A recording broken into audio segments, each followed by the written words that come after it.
हिसार के जाट धर्मशाला में आप देख रहे हैं बहुत बड़ी डिबेट जिसमें बीजेपी, जेजेपी, इंडियन नेशनल लोकदल और कांग्रेस की कार्यकर्ता खड़े हैं और वो आपस में अपने अपने मुद्दों के ऊपर जवाब दे रहे हैं। जनता जनार्दन भी वहाँ पे पहुंचे। आप देखिए क्या क्या मुद्दे हैं, कैसे कैसे डिबेट हो रही है आपके सामने देख सकते हैं।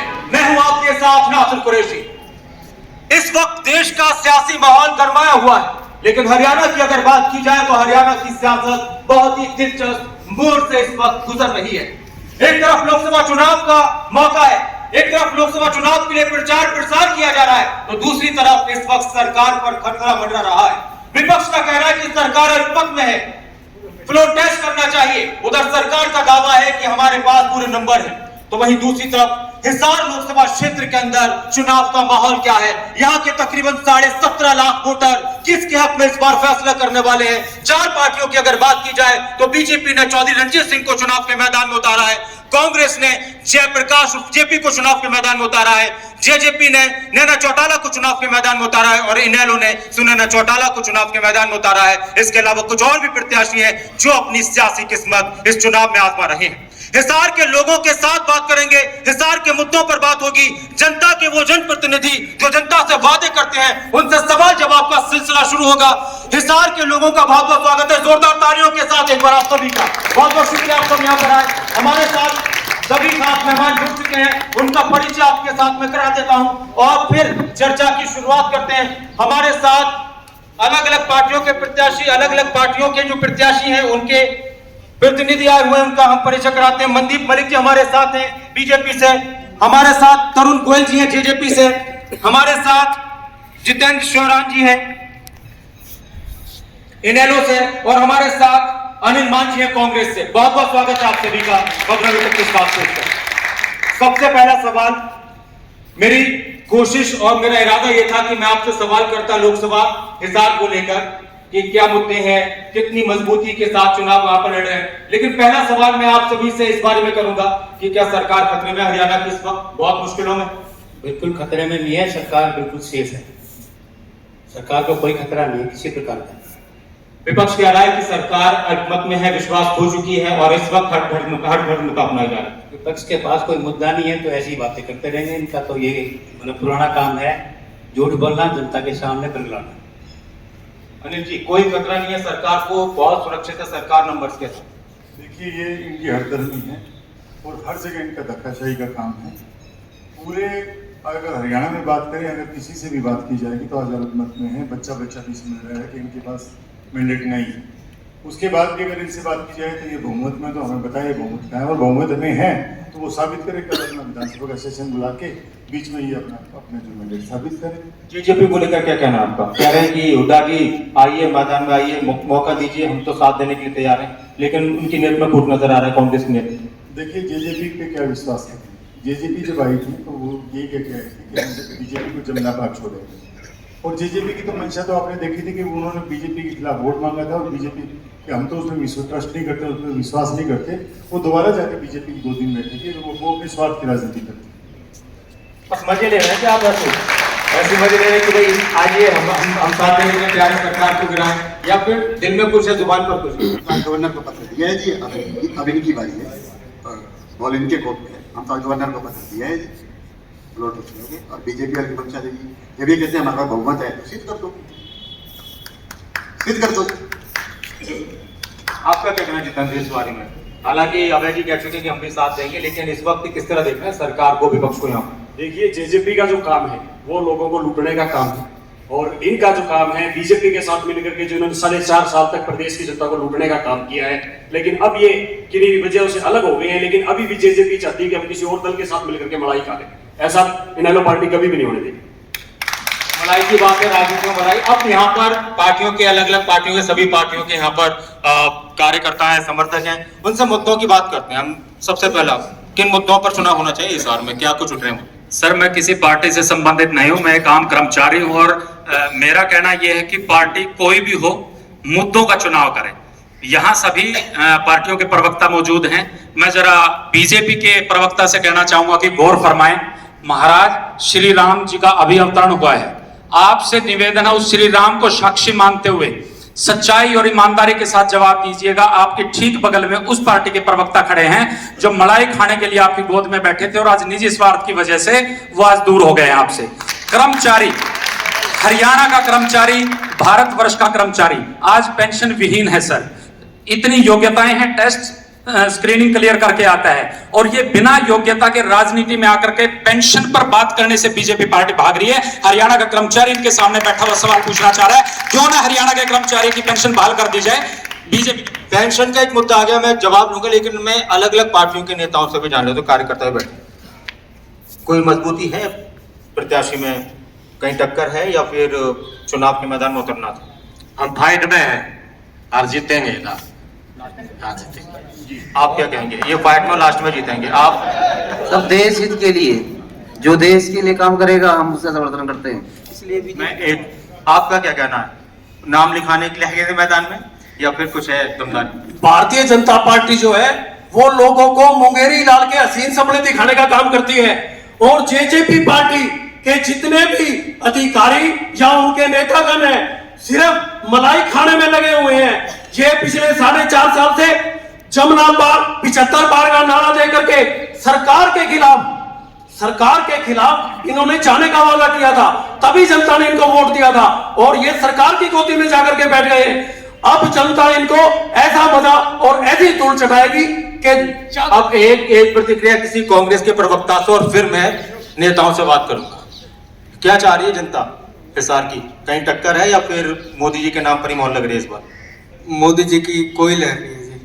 कांग्रेस 4 लाख वोटों से जीतेगी। 4 लाख से एक तरफा जीतेगी। अब बहुत सारे कुछ सवाल भी आ गए, एक सवाल आम जनता का गया, अगर कोई भी और जी भाई साहब। सबसे पहले तो सभी को नमस्कार और सम्मानित साथी बीजेपी, मैं एक बड़ा गंभीर मुद्दे से सवाल पूछना चाहता हूं और मलिक साहब से उम्मीद है जवाब देंगे। मैं गांव से जुड़ा हूं, कर्मचारी हूं। आप लोगों ने सबसे ज्यादा जो चोट गांव गरीब किसान मजदूर के ऊपर की है। गांव का बच्चा मेहनत करके पुलिस में जाना अपना सम्मान मानता था, आपने अग्निवीर के द्वारा उसको बर्बाद कर दिया है।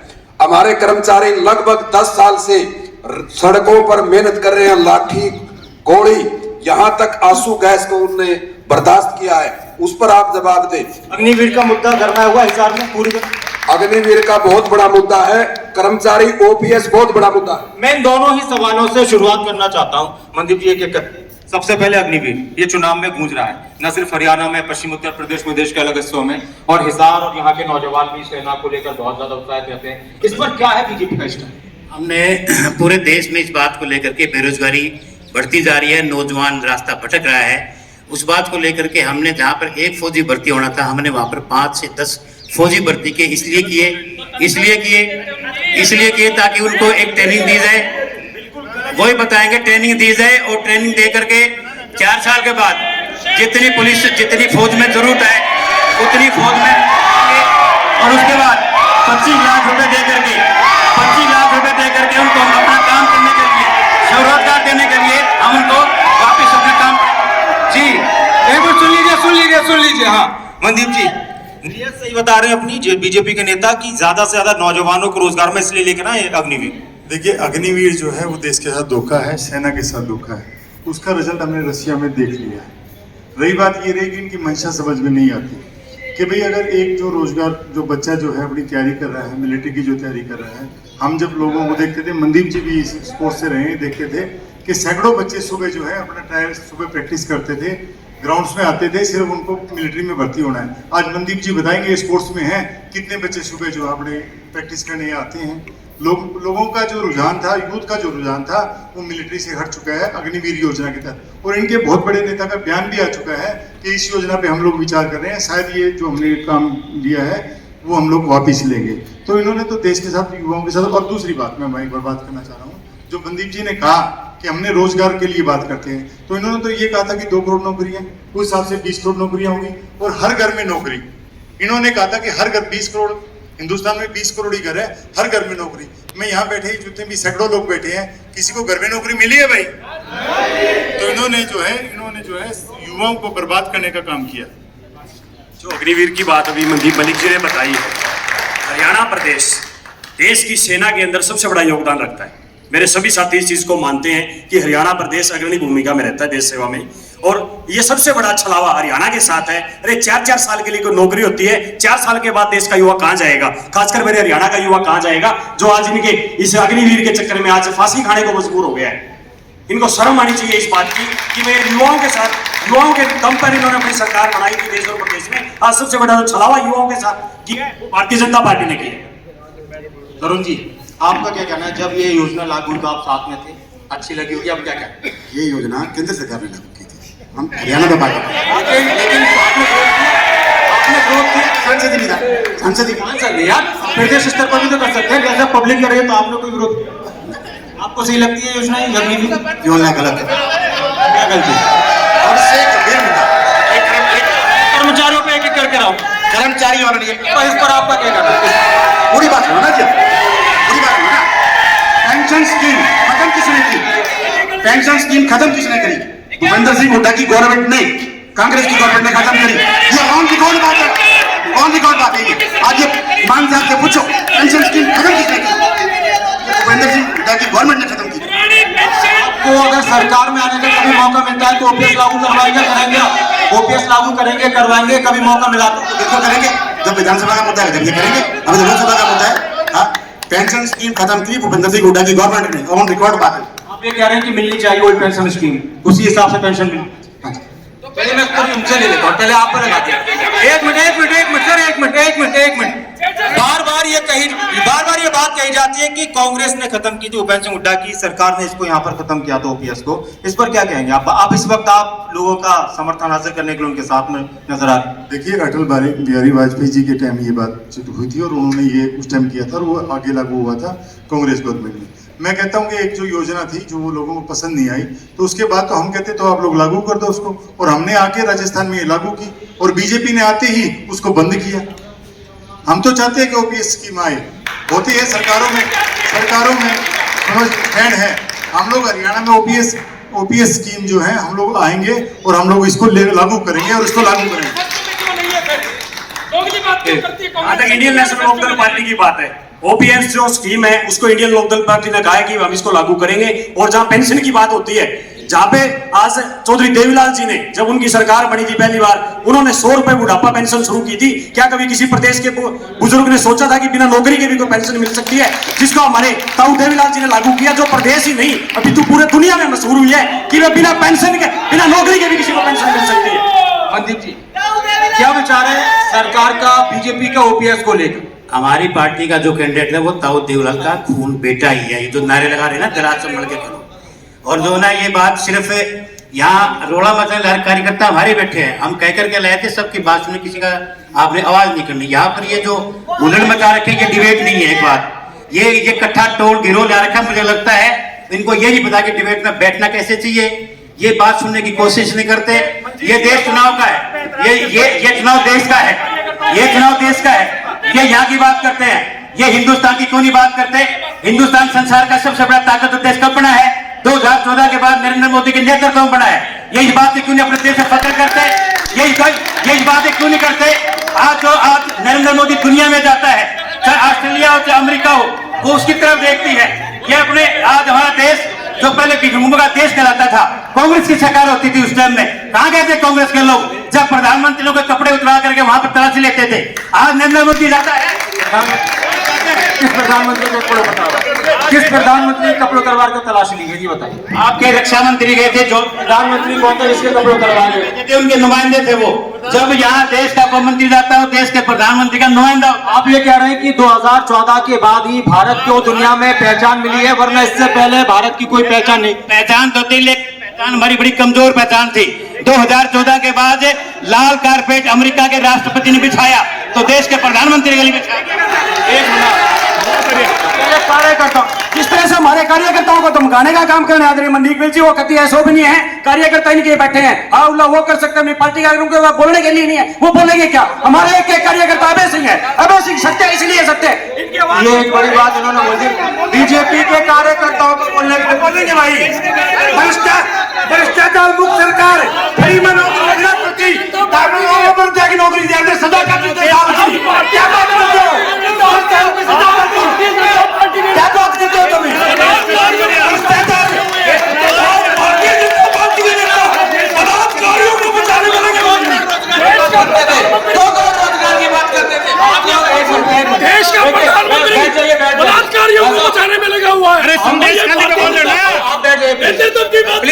चाहिए।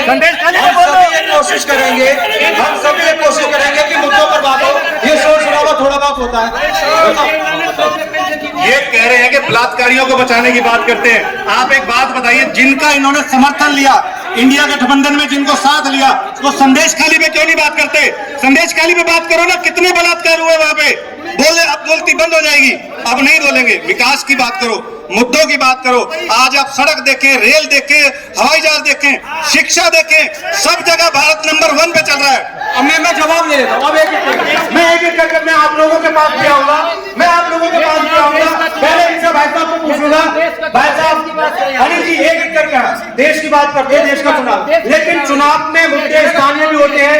ये बात बताइए आप मुझे, भारत का नाम रोशन है पूरी दुनिया में। 2014 के बाद भारत बहुत मजबूत स्थिति में आ चुका है। उससे पहले कमजोर था, बीजेपी ने मजबूत बनाया भारत को। देखिए, देश जो है हमारा जो है, मैं देश की बात करता हूं। अभी मैं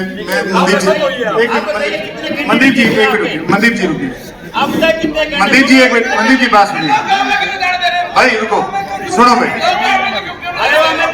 मैं एक बात सुन लो भाई, एक मिनट रुक जाओ। मैं अरे भैया आ जाऊंगा आपके पास।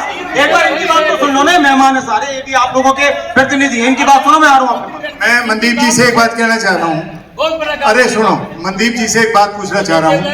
हम लोग सारे, मनदीप सुन लीजिए इनकी बात, अब इनको सुनिए क्या कह रहे हैं देश के मुद्दों पर। मनदीप जी तो ऐसे काम बताएं जो ऐसे काम हो जिससे आम आदमी का पेट भरा हो और मेरे बच्चे को, किसी भी बच्चे को रोजगार का काम किया हो। अगर इन्होंने वो 2 काम किए होंगे तो हम बीजेपी ज्वाइन कर लेंगे। ऐसे 2 काम बताइए। चैलेंज कर दिया भाई साहब, चैलेंज, बहुत बड़ा चैलेंज कर दिया। अभी कभी ज्वाइन करोगे बीजेपी? बिल्कुल, ऐसे 2 काम जिससे मेरे युवाओं का भला हुआ हो और गरीब आदमी का किसी का भी पेट भरा हो। 100 काम। एक मिनट और तो सुनिए, इनके पास सिर्फ दो ही काम पाएंगे। एक काम ये बोलेंगे, एक तो राम मंदिर का बोलेंगे और एक दूसरी अभी ये जाति धर्म पे बात करेंगे। इनकी बात नहीं आती। 2 काम बताएंगे। पर्ची खर्ची खत्म करी हरियाणा सरकार में, मनोहर लाल ने की गरीब आदमी के देश की बात करेंगे आप। देश की बात करी, हमने पर्ची खर्ची खत्म किया, हमने भ्रष्टाचार खत्म किया, हमने रिश्वत खत्म करी, हमने ऑनलाइन ट्रांसफर किए, हमने कर्मचारी को लाभ दिया। ये जो कर्मचारी बात करते हैं, ये ऑनलाइन ट्रांसफर दिया हमने। ये तो कह रहे पर्ची खर्ची बंद हुई है, पर्ची खर्ची जरूर बंद, इसके बदले सूटकेस चले हैं। हमने पंचकुला में बाकायदा के अधिकारियों को सूटकेस भरे हुए सूटकेसों के साथ पीएससी में करोड़ों रुपए पकड़े गए इनके, और 34 भर्तियों में इनकी 34 भर्तियां इन्होंने निकाली, 31 भर्तियां पैसे लेके इन्होंने लीक की। बीजेपी रोजगार को लेकर कितना बेहतर काम कर पाई, महंगाई को लेकर क्या काम कर पाई? बात मनदीप जी कह रहे थे कि देखिए, देश का नाम इस वक्त दुनिया में बहुत बड़ा बना है। उससे पहले देश की कोई ऐसी पहचान नहीं थी, कमजोर पहचान थी। जब हमारी ज्वाइंट गवर्नमेंट थी, पर्ची बिना खर्ची पर्ची के नौकरी लगी। ये बात एक ऑन रिकॉर्ड बात है। हाँ, ये बात रिकॉर्ड, ठीक है। ये बात मेरे पास, ये कांग्रेस वाले किस मुद्दे पर बोल रहे हैं? जब भूपेंद्र सिंह हुड्डा की गवर्नमेंट थी, भूपेंद्र सिंह ने ऑन रिकॉर्ड ये कहा था कि मैं नौकरी रोकता कर घर से बाहर नहीं जाने दूंगा। ये जवाब देना, पूरे ऑन रिकॉर्ड उठा लो। जज्जर और रोहतक के युवा की नौकरी लगी। और देश 2014 से पहले कमजोर था, अब बहुत मजबूत हुआ। ये बात सही है। मजबूत तो गवर्नमेंट हुई थी। अब मैं और भी लोगों से पूछ रहा हूँ जी, महिलाओं को लेकर हमारे देश में बहुत बड़ी बातें की जाती हैं। आप में से कोई क्या हो रहा है काम महिलाओं के लिए? सारी पार्टियां 3-4 मुद्दे होते हैं, किसान, महिलाएं, युवा। इनकी महिलाओं के लिए क्या हुआ देश में, क्या होना चाहिए? महिलाओं के भी बहुत अच्छे दिन आ गए। अभी जो नेशनल क्राइम ब्यूरो रिपोर्ट के अनुसार अगर 2019 और 21 के बीच का डाटा सेट देखा जाए, जो कि केंद्रीय अपने गृह मंत्रालय की रिपोर्ट है, उसके अनुसार 13 लाख महिलाएं लापता हैं 2 साल के अंदर। डाटा सार्वजनिक करो। डाटा जी, ये तो आपके आज तक सार्वजनिक करो, डाटा सार्वजनिक करो, फेक डाटा है, डाटा सार्वजनिक करो।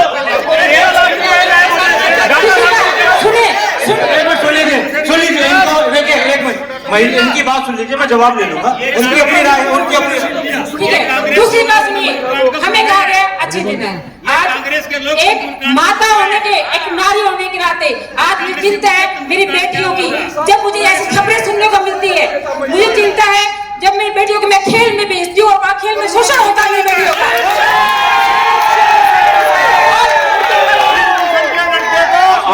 नौकरी दी गई, मुझे चिंता होती है मेरे बेटों की जिनको अग्निवीर के नाम पर झोंक दिया जाता है। मुझे चिंता होती है मेरे बेटों की जिनको बेहतर इतने कॉम्पिटिशंस के दौर गुजरने के बाद नौकरी ना मिलने पे आत्महत्या करनी पड़ी। 2014 में स्मृति ईरानी ने इतना यूनिट गैस सिलेंडर इतना महंगा हो गया, अब 1000 से ऊपर भी चला गया है। अब क्यों नहीं बात बढ़ाई जा रही इसको? महंगाई का मुद्दा आ गया। चलिए महंगाई आ गया भाई साहब, सुरक्षा और महंगाई। एक मिनट आप जवाब ले लीजिए, लेकिन इनका जवाब मंदिर दीजिएगा। सुरक्षा और महंगाई, महंगाई से महिलाएं त्रस्त हैं, सब त्रस्त हो, सुरक्षा को लेकर चिंता में। कि केंद्र सरकार ने नौकरी में महावीर कॉलोनी की सैनियों की बेटी जिनके जमीन भी नहीं है और मजदूरी करते हैं, कुछ दिन पहले आईएएस बने, हम घर में गए थे। वो आईएएस कैसे बन गई? इसलिए बन गई कि अपने एक मिनट मनदीप जी, आईएएस तो देश में गरीब बच्चे पहले भी बन रहे थे, ये तो इसमें सरकार का क्या योगदान? पहले अधिकतर बच्चे पैसे वाले बनते थे, आज गरीब व्यक्ति का बच्चा नौकरी में जाता है। चाहे केंद्र की बात करें, चाहे हरियाणा की बात करें, नई बात है। और दूसरा सवाल क्या? महंगाई पर जवाब, एक मिनट महंगाई पर जवाब दे रहे हैं मनदीप जी। कह रही है कि महंगाई कम नहीं हुई, परेशान है। हमारा देश दुनिया की 5वीं अर्थ में ताकत है और फौज की देखे बात तो दुनिया में चौथी ताकत, मतलब 4 ताकतों में से हिंदुस्तान का नाम है। ये एक बहुत बड़ी बात है। पहले क्यों नहीं? महंगाई और कांग्रेस की बहनें बात कर रही थी यहाँ पर महिलाओं की, वो तंदूर कांड भूल गए कि दिल्ली के अंदर। बाकी भाई बता दें, लोग दलाई बता देंगे, जजी बड़े बता देंगे। महंगाई पर क्या कहना है आपका? महंगाई कम हो रही है या ऐसी रही? हमारा देश, महंगाई की बात करें, हमारा देश अर्थव्यवस्था में दुनिया की 5वीं ताकत बन चुका है और आने वाले टाइम में 3री ताकत बनेगा। देखिए मैं यहाँ मौजूद दूसरी पार्टियों के प्रतिनिधि और इस हार की जनता से एक सवाल पूछना चाहता हूँ। ये मेरे बड़े भाई मनदीप मलिक जी हैं, तरुण गोयल जी हैं, इधर अनिल मान साहब भी है। 9.5 साल से हिसार शहर को मुंगेरी लाल के सपने दिखाए जा रहे हैं हवाई जहाज के नाम पर, जिसका 4 से 5 बार उद्घाटन मुहूर्त कर चुके हैं, जिसपे करोड़ों रुपया खर्च कर दिया, हजारों करोड़ रुपए के पेड़ काट दिए और एक गांव का अस्तित्व मिटा दिया, जिसका रास्ता इन्होंने परमानेंटली बंद कर दिया। क्या वो अभी भी इतनी झूठ बोलते हैं? अभी कुछ दिन पहले निकाय मंत्री, जो अभी स्वास्थ्य मंत्री, उनका बयान आया हुआ कि आचार संहिता जहाज उड़ाने में आटे आ गई। हम लोग जब छोटे छोटे थे एविएशन अब देखते थे, आज भी वही एविएशन अभियों का यूं है, कोई जहाज लूट नहीं। लेकिन एक बार कब उड़ेगा जहाज कब उड़ेगा? ये पूछता है कि भाई आचार संहिता के बाद जहाज उड़ेगा।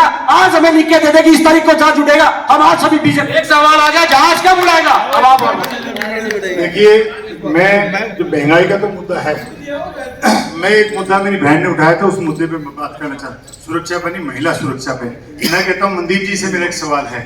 ब्रिजभूषण के खिलाफ सैकड़ों बच्चियों ने ये एफिडेविट दिया कि इस आदमी ने हमारे साथ बदतमीजी करी है। उसके बाद भी क्या ऐसी मजबूरी थी कि उसके खिलाफ कोई कार्रवाई नहीं हुई? और क्या ऐसी मजबूरी थी उसके बेटे को टिकट देना पड़ा? और बहुत सारे ऐसे बलात्कारी, जिनका मैं नाम नहीं लेना चाहता क्योंकि चैनल आम लोग देखते हैं, जिनका हम लोग नहीं बोलना चाहते, जो बीजेपी के एमपी और उनके ऊपर इतने बड़े केसेस हुए। ऐसी क्या मजबूरी है जो इतने बड़े गलत लोगों को आपको पार्टी में रखे, उनको टिकट देनी पड़ी? मनदीप जी से सवाल ले लो। बता दीजिए जहाज का पूछेंगे, जहाज का बोले ब्रिजभूषण खिलाफ एफआईआर दर्ज है, कानून अपना काम कर रहा है। जहाज की बात करें, हम न्यायालय में कोई हस्तक्षेप नहीं कर सकते, ये भी नहीं कर सकते, हम भी नहीं कर सकते। और रही जहाज की बात, आपका छोटे भाई जवाब दूंगा, चिंता ना करें।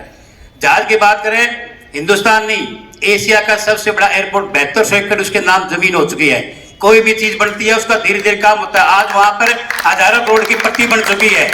आज आप जा करके देखो, जिसको जाना हो मैं स्वागत करता हूं, मैं लेके चलूंगा आपको। 4 द्वारी बन चुकी है। जहाज के लिए पहले उसको सिक्योरिटी चाहिए होती है, 4 द्वारी बन चुकी है, हवाई पट्टी बन चुकी है, निर्माण हो रहा है, जहाज भी उतरेगी। और कार्गो एयरपोर्ट का यहाँ पर पहले भी काम हो चुका है। हिसार की जनता एक चीज और जहाज उड़ने में और इस पर इसका श्रेय किसको मिलना चाहिए? जेजेपी को, जशन चौटाला लगे हुए थे कोशिश में। नो, देखो ये मुद्दा भारतीय जनता पार्टी का था। एक मिनट यार, सुना करो, सुन लो भाई, सुन लो। जब वैसे मेरे अजीज हैं, हमारे भतीजे ही हैं। मैं बताऊं आपको रिकॉर्ड की बात है कि जब वो एमपी थे तब उन्होंने कहा था कि मैंने सवाल उठाया यहाँ एयरपोर्ट नहीं बनेगा। हम तब भी कहते थे एयरपोर्ट बनेगा, हमने ग्रांट लेके आते थे, काम होता था। हमने महाराज अग्रसेन के नाम पर इसका नाम रखवाया, एक समुदाय का हमने मान सम्मान दिया। उसके बाद 72 एकड़ जो कि 4203 एकड़ और जमीन थी। प्रक्रिया चली हुई है 100% एयरपोर्ट पूरा श्रेय बीजेपी का है, सरकार भारतीय जनता पार्टी का श्रेय है। एक लास्ट बात कहते हैं, जो आपने सवाल उठाया था बीच में सड़क की बात, वो कुछ किसानों का इंटरनल मैटर था, उनका सॉल्यूशन हो गया है और उनकी जो कुछ अपनी उनकी डिमांड थी, कुछ मुआवजे वगैरह की, वो हो गया है। वो रोड भी वैकल्पिक रोड तो दे दिया गया है, लेकिन वो परमानेंट रोड भी उनको मिल जाएगा। अब मैं इसी पर पूछ लेता हूँ। देखिए, आप बार बार कि हमने एयरपोर्ट बना दिया, दुष्यंत जी उसका बार बार मुआयना करते हैं, आते हैं, तो कह रहे हैं कि मतलब ही नहीं है जेजेपी का, पूरा 100% श्रेय बीजेपी को मिलेगा उनकी कोशिश। 2014 से लेके 2019 से बीजेपी की केंद्रीय गवर्नमेंट थी, हम उसमें विपक्ष में। 19 के बाद ये 19 तक क्या हुआ, उसके बाद जब दुष्यंत चौटाला जी एविएशन मिनिस्टर बने, जब इसका कार्य हुआ, और मैं एनएलडी के प्रवक्ता से पूछना चाहता हूँ, एयरपोर्ट पे कुछ नहीं हुआ, मैं कह रहा हूँ चश्मा पहन ले, आंखें कमजोर हो गई है, यहाँ की आंखें चश्मा वालों से, एनएलडी वालों से है, ये इतनी जोर जोर से बोल रहे हैं जैसे कल ये सत्ता में आ जाएंगे। एक एमएलए अगली बार 0 हो जाएगा, प्रदेश मिट जाएगा इनका। क्षेत्र में कह रहे हैं, जीत के आ रहे हैं, संसद का दरवाजा खटखटा रहे, खुलने वाला है, बस इनकी जमानत नहीं बचेगी। आप संसद की बात कर रहे हैं, हिसार में कहीं नहीं बचेगी। हिसार में लड़ाई किस चीज की है? अच्छे वोट लाने के, जीतने के। अच्छे मित्र हैं अभय सिंह की और हमारी लोकप्रियता देखकर बौखला गए हैं। मैं इनसे कहूंगा थोड़ा ठंडा पानी पीजिए। और जो एयरपोर्ट की बात कर रहे हैं, अभी भी इन्होंने जवाब दिया कि एयरपोर्ट उठेगा। मैं आपको एक जवाब देता हूं, आप कुछ 2-3 महीने पहले का अखबार उठाइए, अच्छा वहां पे उड्डयन मंत्री से हमारे सांसद जो पुराने थे विजेंद्र सिंह जी, उन्होंने एक ही सवाल अच्छा पूछा था संसद में। उन्होंने ये बोला कि भाई हिसार से जो एयरपोर्ट बनना है उससे हवाई जहाज कब उड़ेगी। उड्डयन मंत्री का ये जवाब था कि कौन सा एयरपोर्ट, कहते कि जी हिसार वाला, हिसार में कोई एयरपोर्ट नहीं बनना, वो एयरपोर्ट तो जेवर चला गया और वहां काम भी शुरू हो गया। इन लोगों ने सिर्फ ड्रामा किया झूठ का और कुछ नहीं है। अब हम थोड़े से और मुद्दों को लेकर जनता के बीच जाएंगे, फिर सवाल लेकर मैं आऊंगा, जल्दी से लौट रहे हैं थोड़ी सी देर, कुछ सेकंड्स के बाद। समाज के लिए एक शिक्षा का कितना बड़ा योगदान है विकसित देश के लिए। जेपीटी की अगर बात करें, प्राइमरी टीचर की 10 साल हरियाणा प्रदेश के अंदर 10 साल हो गए, अभी तक इन्होंने भर्ती नहीं करी है। और कुछ सवाल मैं दे देता हूँ जो भाई आप बता पाता हूँ क्या जानो हिसार के लिए तो होना चाहिए एक जागरूक नागरिक की तरह बात बताओ। मैं माननीय जो हमारे प्रवक्ता महोदय बैठे हैं, आप सभी से बात करना चाहूँगा कि आपके एजेंडे में आम जन के लिए क्या लेकर चल रहे हैं। हम देश को मजबूत कर रहे हैं, यहाँ हिसार की सड़कें तो टूटी पड़ी हैं, इनके ऊपर कोई मुद्दा नहीं मिला। लोकल मुद्दों को उठाइए, मतदाता हम लोकल हिसार के हैं। देश तो हमारा पहले भी महान था, आगे भी महान ही रहेगा, पार्टी आगे जाएगी। और मैं बात बहुत सारी एक बेरोजगारी पर रोजगार पर आज आपने पहले बता दिया था कि हमको पर्ची के, लेकिन अभी नौजवान परेशान है। नौजवान ये कह रहे हैं कि हम हताश हैं, परेशान है कि हम क्या करें पढ़ लिख कर। इनको भरोसा और इनको उम्मीद कैसे मिलेगी? कांग्रेस करेगी हम तो सबसे बड़ा काम रोजगार का करेंगे, बीजेपी करेगी। पहली बार इस देश में 50,000 से लेकर के 10 लाख तक बिना गारंटी के किसी भी बेरोजगार को अपना काम करने का मौका दिया, वो नरेंद्र मोदी की सरकार। पहली बार गरीब आदमी को उसको 5 लाख तक का इलाज देने के लिए काम किया, वो नरेंद्र मोदी की एक नई स्कीम। ये रोजगार नहीं है, पैसा है उसमें खर्च बता दिया है। 70 साल से व्यक्ति कोई भी बड़ा हो, किसी भी जाति किसी धर्म का हो, कितनी इनकम कुछ भी हो, उसके लिए भी एक नई स्कीम आ गया, परफॉर्मा आ गया है कि उसको भी 5 लाख का उसका भी जो हॉस्पिटल खर्चा वो भी सरकार देगी। सही बात है। इसके अलावा अगर आप देश की रोजगार की बात करो, मैंने एग्जाम्पल दिया था कि जब जिस भी डिपार्टमेंट में जो भी डिमांड्स आती है, उस डिपार्टमेंट की हमने लाखों भर्तियां हरियाणा में की हैं और करोड़ों भर्तियां हमने देश में। आज बेरोजगारी देश के साथ साथ हरियाणा प्रदेश की सबसे बड़ी समस्या है, जो कि 9.5 सालों में बिल्कुल शिखर पर पहुंच गई है। पूरे भारतवर्ष में हरियाणा नंबर 1 है बेरोजगारी में। और इन्होंने कोई एक सिर्फ बीए पास, इंजीनियरिंग पास लोगों को 4th क्लास के नाम पर ठगने का काम किया है। एक इंजीनियर लड़का है किसी कार्यालय में एक छोटे से कर्मचारी को अगर पानी पिलाता हुआ दिखा जा रहा है, हमसे बर्दाश्त नहीं होगा। हमारी इनेलो पार्टी ने आने वाले समय में जब इनेलो पार्टी की सरकार बढ़ती है, हर घर से एक युवा को रोजगार देने का ऐलान किया, चाहे वो लड़का हो या लड़की। और जब तक उनको रोजगार नहीं देंगे, 21,000 रुपए प्रत्येक बेरोजगार को पेंशन बता देने का काम करेंगे। बोलना चाहिए, आप एक ही बात बोलना चाहिए और बेरोजगारी ये बोलना चाह रहा था कि कि जो जितेंद्र भाई ने कहा कि हवाई अड्डा उड़ गया, तो इनके मुंह से निकला है वो बात सही, क्योंकि जो अडानी साहब ने जो डिमांड करी थी वो 7200 एकड़ की जमीन की डिमांड की थी, क्योंकि ये जो जमीन जो ये चल रहा है ये जमीन को एक्वायर करके, क्योंकि हिसार में सबसे ज्यादा जो जमीन गवर्नमेंट सेक्टर की जो लैंड है वो जो है हिसार के अंदर है। पिछले एक महीने से राहुल जी अडानी का नाम लेते हैं, मोदी जी कह रहे हैं कि टैक्सों में पैसे आ गए क्या? देखिए मैं जो बात कर रहा हूँ ना, ये आज देखिए हम दोबारा भी डिबेट करेंगे, क्योंकि ये जो हवाई अड्डे का जो जमीन इकट्ठी की जा रही है ना, तो वो जो है अडानी के नाम पे इकट्ठी करी है और ये लेके उठेंगे। मैं उस पर बात करता हूँ, मैं रोजगार पे बात करना चाह रहा हूँ आपसे। इन्होंने 34 भर्तियां निकाली 10 सालों में, पिछले 10 सालों में भाई साहब पिछले 10 सालों में इन्हें 24 भर्तियां निकाली। आज हमारे हरियाणा में ये हालात है कि 3.5 लाख जो पद है वो खाली है, और आज अगर इनसे आगे मांगी जाए तो 2 लाख पद दिखा देंगे। 1.5 लाख पद इन्होंने भर्ती नहीं किए, 1.5 लाख पदों को इन्होंने खत्म करने का काम किया। आज 2 लाख पद खाली पड़े हैं, इन्होंने कोई रोजगार पे बात नहीं जी। हरियाणा में 75% हरियाणा के युवाओं को प्राइवेट सेक्टर जॉब रिजर्वेशन का बिल जेजेपी की सरकार है, तो सबसे ज्यादा चिंता जेजेपी को, और ये कांग्रेस के लोगों ने कोर्ट में चैलेंज करके तो स्टे करवाया, सत्ता पाने का अधिकार है, तो बेरोजगार जनता हमने इन्होंने स्टे करवाया और ये बताइए कि सपोर्ट मिल पा रहा है? यहाँ पर कई लोग टिकट मांग रहे थे, मुश्किल में सपोर्ट नहीं मिल पा रहा, जो मजबूत नेता थे उसके नाम में सब जानते हैं। ये कह रहे हैं 4 लाख जितने मैं को तुम 2.5 लाख वोट भी ले लियो, कांग्रेस वाले हो 2.5 लाख वोट भी ले लियो, 4 लाख करो, 5 लाख से हम जीत रहे हैं, और ये खड़े 40,000 में, ये खड़े 50,000 में, अब दिखा दूंगा 4 जून को। ऐसा तो नहीं है कि गाँव के परिवार के 3 प्रत्याशियों का नुकसान सबको उठाना पड़ेगा। मैं राहुल देवलाल का परिवार का सीधा खून चौधरी रणजीत सिंह है, हर गांव में उनको मान सम्मान मिल रहा है। 3 दिन पहले अड़वा उज्जैन का बहुत बड़ा काम, रात्रि निवास किया, शाम को सभा के लिए रात्रि निवास किया, सुबह एससी मोर्चा की दुकान में फिर प्रोग्राम किया। अगर मैं समर्थन मिला रात को कौन सुनाता, और लगभग 200 आदमी का खाने की व्यवस्था भी अड़वा गांव के लोगों ने की। उस बात का जवाब राहुल देवीलाल के नाम का वोट अगर किसी को मिलेगा तो वो चौधरी रणजीत सिंह को मिलेगा। बीजेपी प्रवक्ता बीजेपी नेता का दावा है, आप क्या कहते हैं? मैं ये पूरी बात का जवाब दूंगा। आदरणीय मंदिर मलिक जी, आप मेरी बात सुनिए, आप भी समझ जाएंगे। आज से कुछ दिन पहले लहसुन जो हम खाते हैं वो भी 400 पार था, लेकिन आज वो भी 100-150 जा चुका है। नहीं मानते हो तो बता दो भाई। और जो देवलाल परिवार के वोट की जो आपने बात की है, वो पूरा का पूरा वोट बैंक हिसार की बेटी बैंक सुराना चौटाला जी को मिलने जा रहा है। हम हर गांव में साथ जा रहे हैं, पूरे गांव में भरपूर समर्थन मिल रहा है, लोग पद के बिछाए।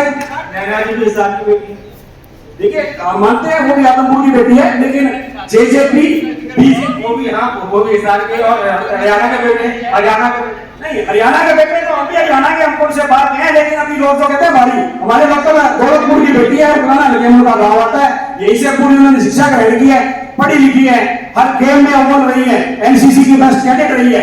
लेकिन सबसे बढ़िया उनको जो रिस्पॉन्स मिल रहा है, उनके जो स्वभाव और बोलने चालने का जो लहजा तरीका है, उसकी वजह से उनको हर जगह क्या आपके मैदान में जरूरियाती तौर पर मजबूत मिलती पाएंगे या बचने के लिए नैना जी को ध्यान देगा? बहुत मजबूत प्रत्याशी रहे। ये सारी बेटी की बात करें, नैना जी किसकी बेटी है? नैना जी किसकी बेटी है? नैना जी किसकी बेटी है? उनके बेटे के पास जा रहा है, बीजेपी के नेता बार-बार दावा करेंगे इनको तो आजमा लिया, बीजेपी वालों को कितना वोट देने का नाम हमारे प्रत्याशी को हमारे प्रत्याशी सारा नहीं लेंगे। अरे ये 10-15 हजार वोट को मिले देंगे, ये जो है ना यही वोटर है, यही वोटर है, यही साथ आते हैं और कुछ नहीं मतलब कहाँ करें चुनाव के मैदान बार-बार ये बात कही जाती है कि और कितना वो देवीलाल जी के नाम पे मांग, किसी मुद्दे पे वोट नहीं मांग रहे हैं, कोई इनके पास एजेंडा नहीं है उससे वोट नहीं मांग रहे हैं। और जयप्रकाश जी जो हो वो अपनी ताकत जो है उनके लोगों के साथ है, जो जितने भी वोट हैं ये कहते हैं कि इनके लिए 50-40 हजार वोटों वाले जो लोग खड़े हैं, जयप्रकाश जो है 2 लाख वोटों से जीते। किसी ने बदलने का काम करा था? आप राज्यसभा वोटिंग के दौरान ये बताने का काम करे बीजेपी का उम्मीदवार को जिताने के लिए जयप्रकाश ने पैन पिछाई बदलने का काम करा था, कुछ नया काम करे तो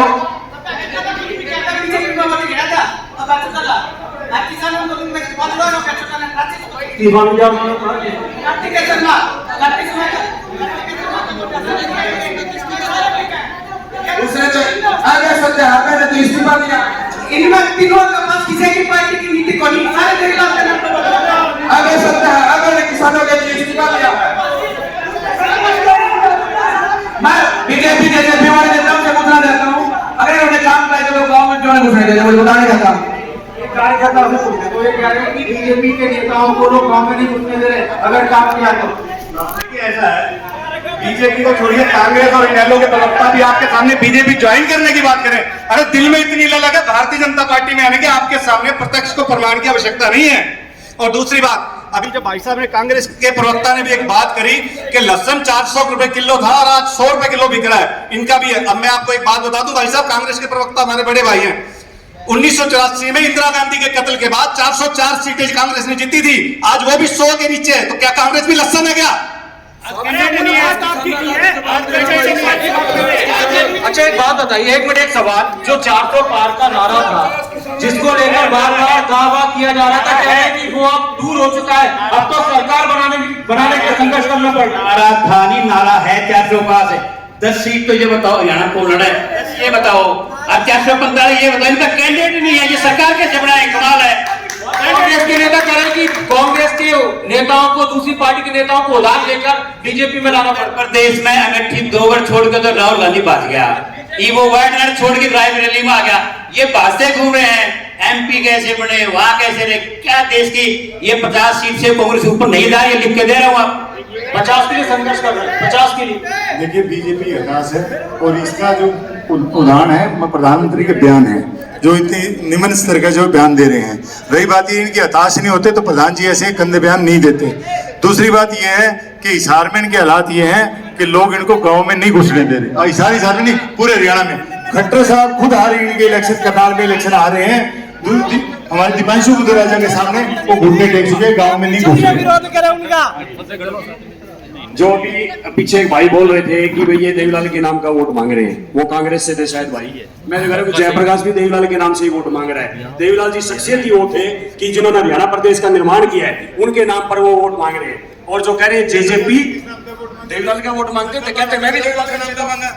नहीं ये आप नहीं मांग रहे, ये गलत बोलते हैं। इनकी राजनीति, मैं कह रहा हूँ ये तीनों ये तो मैं भी देवीलाल का चल रहा हूँ, मैं भी देवीलाल के नाम का वोट मांग रही वारिस में करके इलेक्शन लड़ रहे हैं। ये तीनों आपस में हैं और इनका हालात बहुत बड़े होंगे। कोई वारिस है तो वो चश्मे का निशान है, जिसपे बहन सुनाना चला रही चुनाव लड़ रही और हम कहते हैं चौधरी रणजीत सिंह भारत माता के बेटे हैं, भारत का चुनाव लड़ रहे हैं, नरेंद्र मोदी का चुनाव लड़ रहे हैं, जो देवलाल के सुपुत्र हैं उनको लाभ मिल रहा है। हम इतनी बात करें। और ये जयप्रकाश की बात कर रहे थे, मैं विटनेस में डेली 3 अखबार पढ़ता हूं, उसने कहा था कि देवलाल के ये तीनों कुछ नहीं है, मैं हूं। उससे पूछिए जब टेलीफोन के तार निकाल के फोन करता था, लोग बोले तार तो जोड़ ले प्रधान जी, और भूल गए, ये भूलिए, ये वही जयप्रकाश था ना जो 2011 में जमानत जब्त करा के गया था यहाँ से, आज भी तुम्हारे धक्के खाने आ गया यहाँ पे। हिसार में गुंडागर्दी किसने शुरू करी थी? ग्रीन ब्रिगेड के नाम का संगठन खड़ा करा था, जयप्रकाश उसका लीडर था।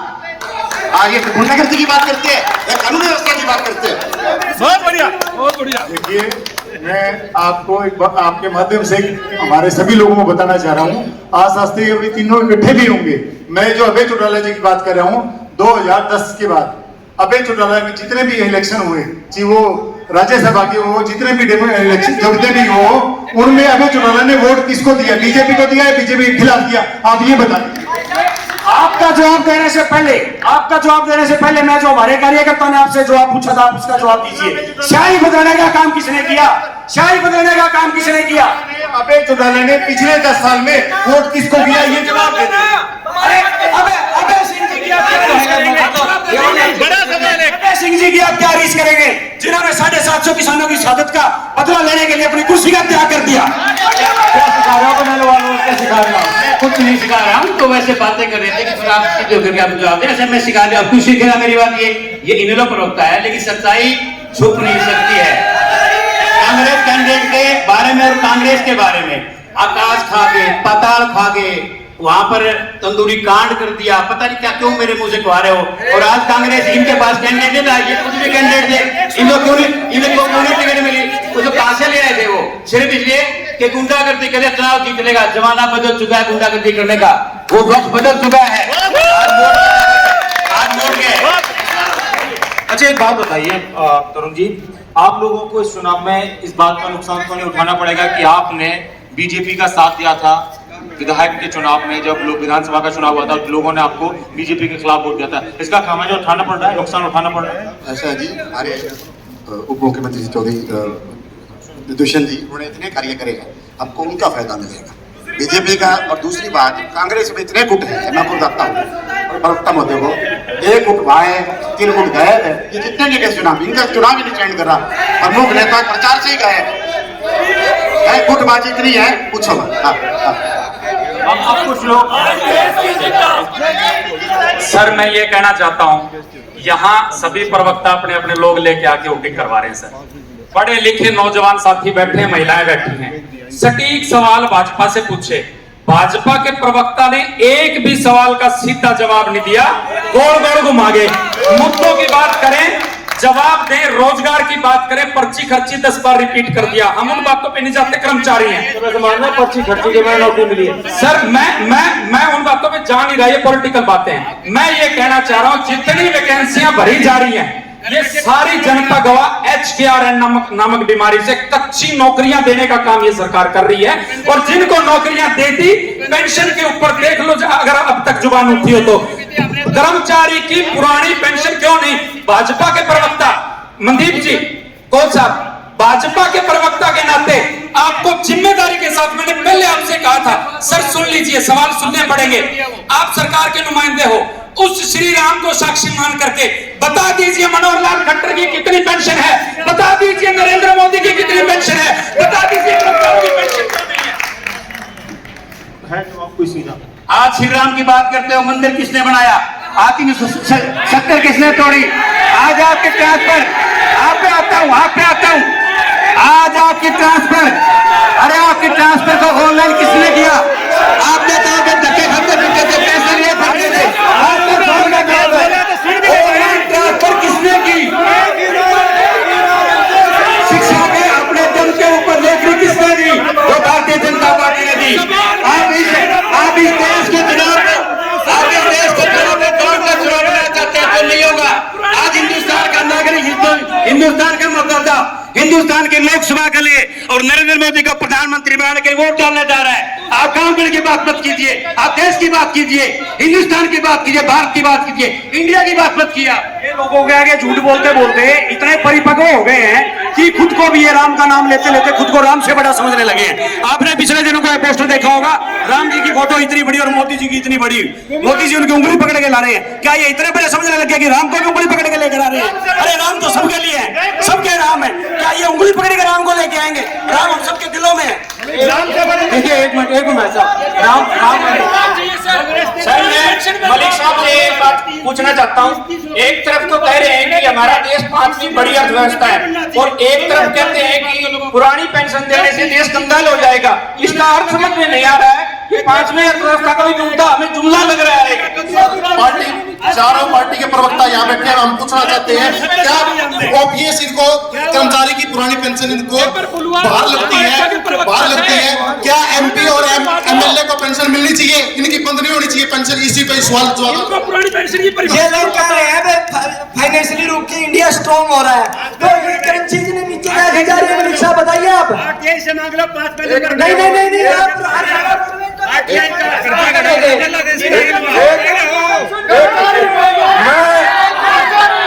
बराबर में जो दूसरे खड़े हैं। एक मिनट पूछना चाहता हूँ बीजेपी जेजेपी के प्रवक्ता से, चौधरी देवीलाल के नाम से आप वोट मांग रहे हैं। चौधरी देवीलाल ने सदा सत्ता छोड़ने सिद्धांतों के दोनों प्रवक्ताओं से एक बात पूछना चाहता हूँ, कर्मचारी महिला खिलाड़ी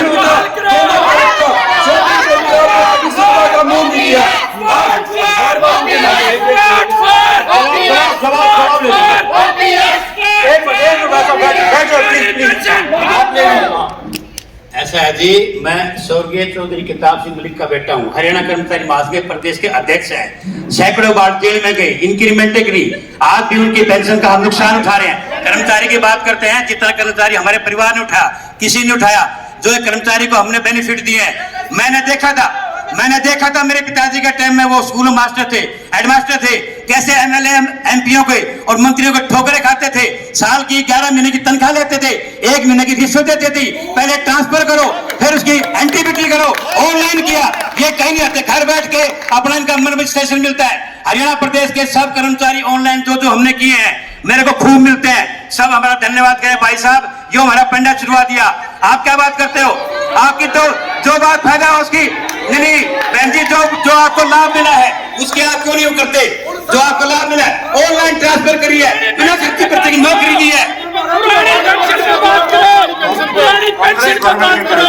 किसी को कोई ट्रांसफर करानी होती थी ना, उसको ऊपर अपने मंत्री को या किसी उसके एजेंट को 1 महीने की तनख्वाह देनी होती थी।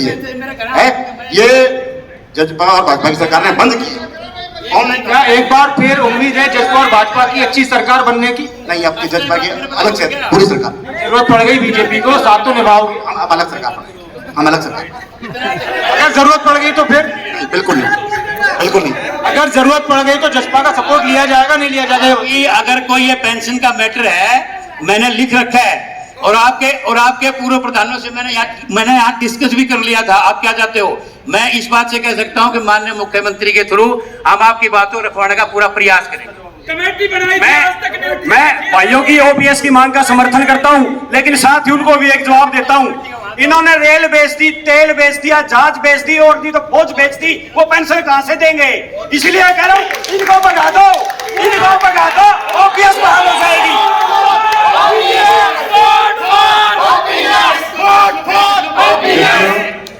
ये दो जो उधर जो दोनों खड़े हैं, इन्होंने पिछले 5 सालों में हरियाणा में लूट मचाने का काम किया। और जो भ्रष्टाचार की बात करेंगे, वो सबसे बड़ा भ्रष्टाचार का जो है वो जेजेपी का जो है जो नेता है वो सबसे बड़ा भ्रष्ट है आज के दिन। आखिरी थोड़ा काम खत्म हो रहा है। एक मिनट कांग्रेस को ऐसा क्यों लगता है कि वो इस चुनाव में अपने आप को मजबूत कर चुके, इंडिया गठबंधन मजबूत कर चुका है और मोदी जी कम सीटें ला रहे हैं, सरकार नहीं बना रही, क्यों लगता है कांग्रेस को? कहीं भी पूरे साउथ में बीजेपी का कहीं नाम नहीं है भाई, सबको पता है इस बात का। जो राजस्थान में 25 सीटें कहते थे, इनको हालात का इनका पता है कि 25 सीटों में इनका कितना है। हरियाणा में जो 10 में 10 सीटें कह रहे थे, 10 में 10 सीटें कहते थे, तो कहीं इनका जो 10 की 10 सीटें नहीं आ रही। मैं तो हरियाणा में कह रहा हूँ, हरियाणा में 9+1 कांग्रेस और इंडिया गठबंधन आ रहे हैं। 1 जो आम आदमी पार्टी का है, 9+1 जो है हमारे जो है कांग्रेस की आ रही है। 10 की 10 का कांग्रेस भी कहने लगी कि 10 की 10 पर पंजा मजबूत होगा। एक तरफ बीजेपी कह रही थी कमल खिलेगा। मजबूत होने में और जीतने में बहुत फर्क है। जीतेगा क्या? नहीं, मजबूत होने में और जीतने में बहुत फर्क है। हिसार और कुरुक्षेत्र इंडियन नेशनल लोकदल पार्टी जीतने जा रही है, और जहां ये कहते हैं 400 पार, इन्होंने पिछली बार 75 पार का नारा हरियाणा में दिया था। इनसे इनका असर पूछ लीजिए। मैं एक बात कह रहा हूँ जितेंद्र की, मेरी 10-10 रुपए की शर्त है कि अगर 50,000 वोट ले जाए तो हिसार में। मतलब शर्त बहुत इसलिए लगाई है, बहुत कम लगा दी थोड़ा। नहीं, ये तो ऐसा लग रहा है कि आपको शक है थोड़ा। देखो, दोस्तों में सिर्फ 10-10 रुपए की होती है, बाकी तो व्यापार होता है। अगर जयप्रकाश यहाँ से सीट जीत जाए तो मैं भाई के साथ मेरे बड़े भाई 20 रुपए की शर्त लगाता हूँ। अब ये एक मिनट, कितनी सीटों पर बीजेपी हरियाणा में अपने आप को जीता हुआ मान? हिसार और भिवानी हम कंफर्म जीतेंगे। हिसार और वानी जीतेंगे, बाकी पर आप वोट ले लेंगे। सीट की जीती है, दोनों ही नहीं जीती है, तो हम रहे हैं वो सीट। ये मैं दोनों की शर्तों को समर्थन कर रहा हूँ। हम क्या कर रहा हूँ, हिसार की सीट हम जीत रहे हैं। और ये 20,000 कौन करो? ये मान साहब तो 50,000 ज्यादा, 20,000 क्रॉस कौन करें? हम 545 में से 400 पार जीतेंगे।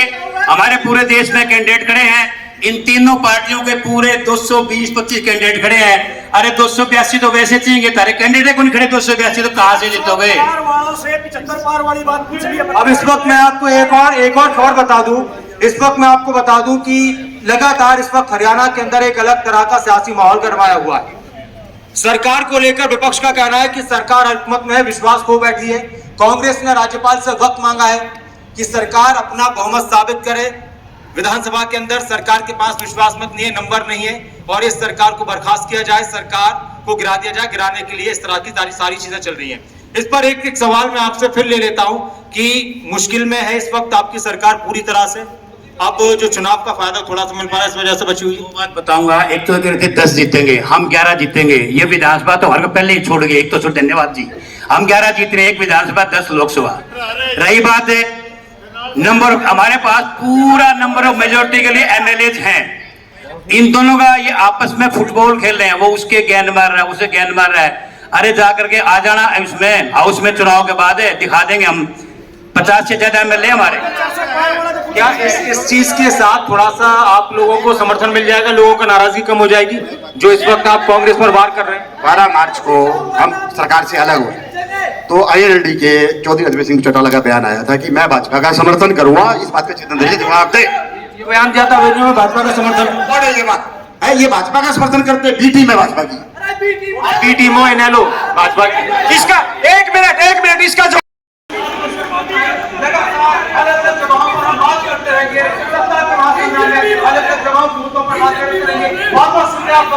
हमारे साथ होने के लिए नमस्कार।